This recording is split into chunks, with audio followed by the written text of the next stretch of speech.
Being born into a heavily military-based family, I was quickly stationed with my father and mother in a small, two-bedroom apartment right outside of infamous Frung, Germany.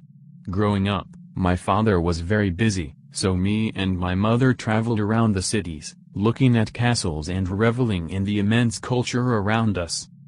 German quickly became my first language, starting off small, counting and repeating things I heard on the television, and expressing myself in small sentences to my mother, who spoke very little German. She quickly began to teach me English, which I began to use more fluently to communicate as I grew older. However, this is not a story of my later years in Germany. This is my story of when my sixth sense began.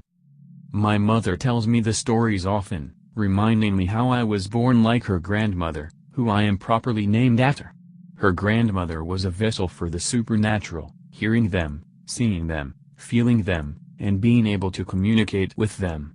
The trait thinned out through the next generation, my mom only being able to sense the past, my aunt interacting with them, my grandmother hearing their whispers. Luckily neither of my sisters can experience these things, maybe just a shadow or two now and again. I, however, am just like my great-grandmother, and that was apparent only months after I was born. It started when my mother would lay me down to sleep, flicking on the baby monitor and heading to bed. Early in the night, she would hear me laughing and babbling.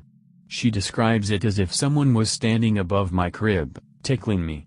My mother would come into the room, and flick on the lights. I then would start to become inconsolable, screaming and crying, my face bright red, and neither of my parents could stop me. She'd sit in the room with me, waiting for me to fall asleep. Then I started talking to people behind my mom, nothing understandable, just babbling.